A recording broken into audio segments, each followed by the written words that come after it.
Good morning, students. In the last class, we have discussed about the measurement of high resistance by loss of charge method and direct deflection method. And the third method is the Megger, which is used to measure the high resistance or high resistance only. This Megger is it consists of, as you see here, this Megger will be having a hand cranked generator, and there are two scales. So one scale will be in ohms and the other scale is in the mega ohms, so that this can be converted into mega ohms directly. So this is how it will look from outside. But this Megger will consist, we shall discuss about the construction and the working principle. So now, if you see, this is the Megger circuit diagram. So in this Megger, it consists of different parts. So let us study different parts one by one. So this is the control coil. This is the deflecting coil. See, this control coil is that it acts as the pressure coil. It acts as the pressure coil, and this is the deflection coil, which acts as the current coil.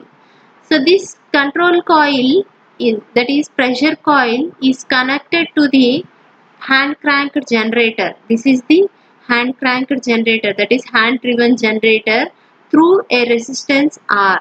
So this capital R indicates pressure coil resistance, as it is connected to the pressure coil, that is control coil, and this deflecting coil is connected to the hand crank generator through the resistance R dash.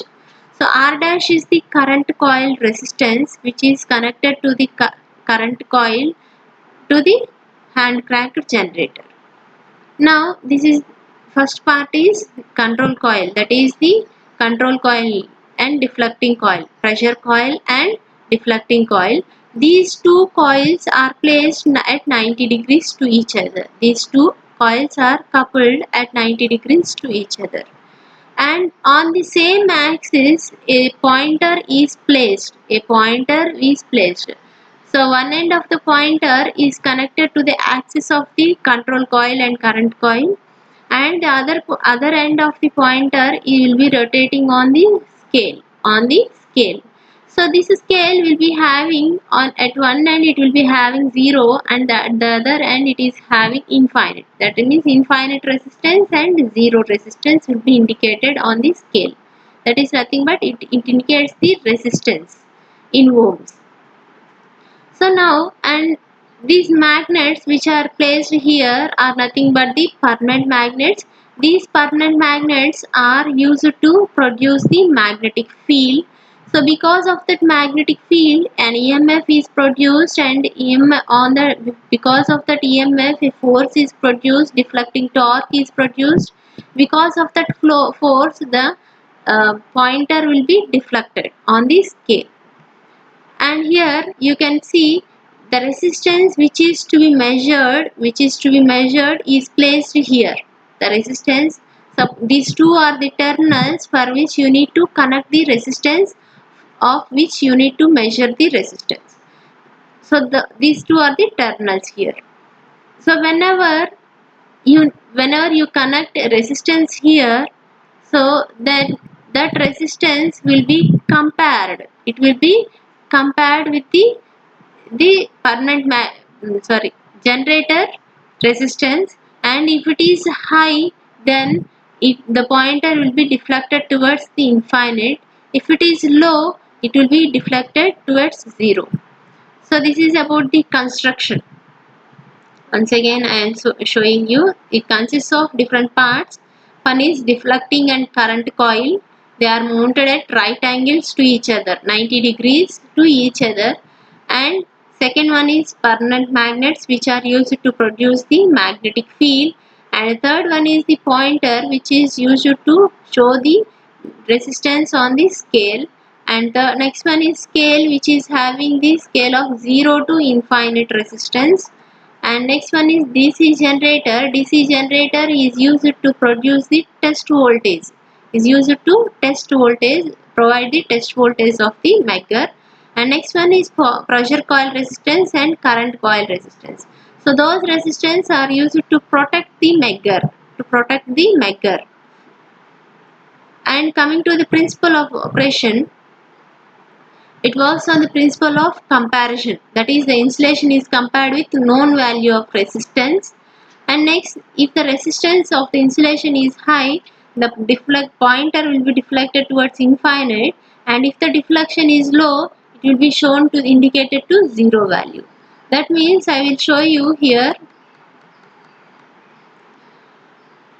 So if it is, suppose these two are the terminals X and Y, if these two terminals are open circuited, then the pressure coil is connected to the generator. That means whenever the generator is on, whenever you hand drive the generator, then a test voltage is applied to the control coil, so that there will be a voltage across the control coil, whereas for the current coil there is no voltage applied here. So as it is high, it is compared here. This current coil will be compared with the pressure coil, and current coil are compared. If it is open circuited, then this is high, because of the voltage is high, it will be indicated as infinite. That means, as we know that if the terminals are open circuited, what about the resistance there? The resistance will be infinite, whereas for the short circuit, the resistance will be 0. So now, if it is short circuited, then it will be indicated as, the pointer will be indicated as 0. Okay. So this is about the working principle. So now what are the main parts here? So first one is control coil and deflecting coil. So they are pressure coils and current coils, and these are connected to the generator through pressure coil resistance and current coil resistance. These resistances are used to protect the instrument from high voltages, and this current coil and pressure coils are connected to the hand driven generator. This generator is used to produce the test voltage which is required by the megger, and the terminals, the resistance which is used to measure, are connected across the terminals X and Y, and there is a pointer which is placed to the same axis of the control coil and pressure coil and current coil, and this pointer will be moving over the scale which is having readings of 0 to infinite in ohms.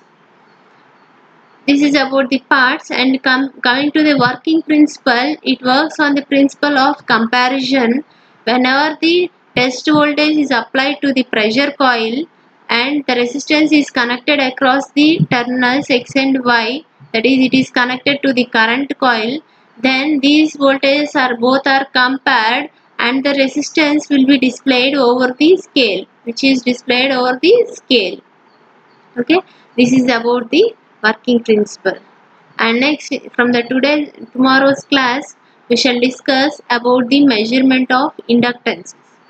So till now we have measured only the measurement of resistances only. So resistances means you can use a galvanometer, but whereas in case of AC bridges, that is in measurement of inductances and capacitances, you need to use a detector there. So in case of measurement of inductance and capacitance, you need to use the bridges. So while using the bridges, in the bridges you need to know the balancing condition. So what is the balancing condition there? Z opposite branches impedances. The product of opposite branch impedances is equal to the product of the remaining two opposite branches impedances. So by using this balance condition, you will be solving the equations, and you will be finding out the inductances and capacitances by using the bridges. That we shall study in the next class. Okay, thank you.